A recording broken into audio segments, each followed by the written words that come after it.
What's going on, guys? Jeremy here, and today in the home shop we're working on this 66 Pontiac project for a buddy of mine. And to get going on everything before we ever even put a sander to it, before we dive into it, we're going to be taking everything apart. We're going to be taking off the trim. The glass is already out of it, thankfully, but we've got to get it all broken down. It's still got some of the original trim, the door handles, stuff like that. We've got to take those things off. What I want to talk about is if you're going to be reusing this trim. Obviously, if you get some and it's all beat to hell and you're going to be replacing it anyways, do whatever you're going to do to take it off. I understand that. However, in this case, the original trim that's on this Pontiac is actually in really good condition. Now, I have seen people working in the shops over the years, they will take some clip tools, and just dig right in there and start working it out and try to get it, and then you're dealt with a completely mangled piece and you're going to have to be replacing it anyways. A clip tool is not what you need. I've seen some DIY guys go in and take flathead screwdrivers and start working it around. Not what you need. No matter what size clip tool, if you're using a small, large, flathead, a bigger size clip tool, even just going in with your hands and just trying to pull them out, it's not the way to do it. Some tools we have in the industry, are specialized for doing this, as is the clip tools on some stuff, but not for the original stuff like this.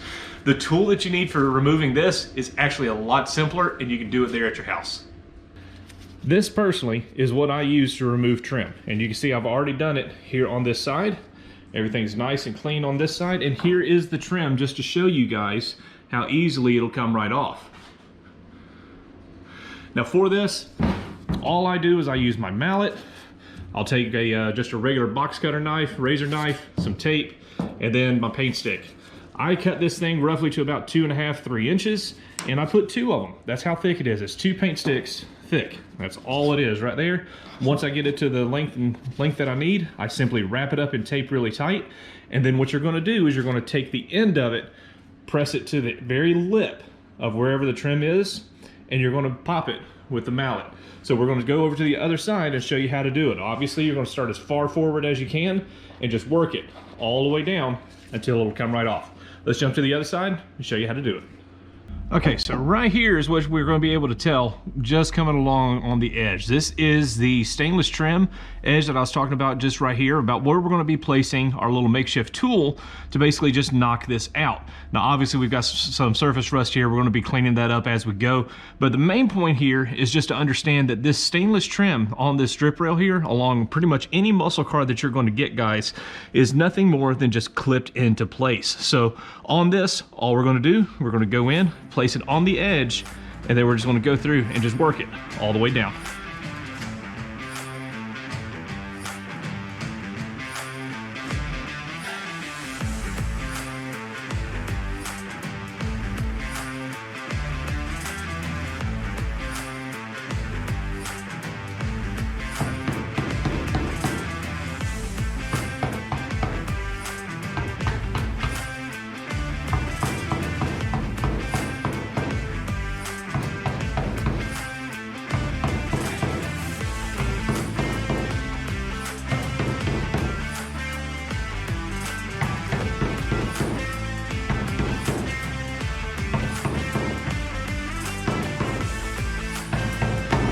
So now we're going to take it right here on the edge. We're going to give it just a little up and down movement, literally just up and down, and just a little rocking back and forth. And that's all it's going to take to release it.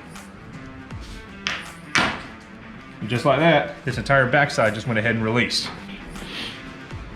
We'll work it on up. Again, just a little up and down, back and forth rocking.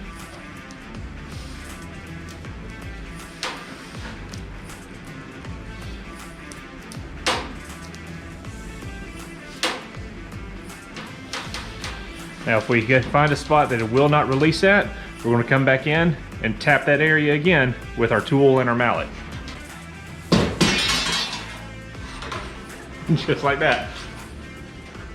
So as you see, just with that, sometimes even just all it is just a little spot that's holding it on and it's going to fall down. That worked absolutely perfect. I wish it would not have fallen on my head, but it goes to show that the tool works fine just doing it this way. And as long as your trim is in good shape and you're going to be reusing it, this is a great way to help preserve it and take it off in one piece and not badger it all up. Now, one thing that I want to put out there, guys, this is just how I do it. I've had really good luck with doing it like this over the past number of years. There is 1,001 different ways to be able to do it, and I'm sure if you're watching this video and you've got restoration experience, you're already understanding that. So there are guys who have one tip that was given to me was actually from Kevin Tates. Check him out over on Paintucation. You guys have seen him on TV for years. Lucky enough, he's a good friend of mine. He recommends using an old bottle opener. Using the flat tab of the bottle opener works great for being able to pop it out the same way. Other guys have different methods as well. This is just what I do. And guys, keep an open mind when you're working on cars, because sometimes what works for somebody else might be a better fit for you. So if this video helped you out, guys, hit like, hit subscribe, share the video out, and there's going to be more updates coming from the 66 Pontiac here in the shop. Take care.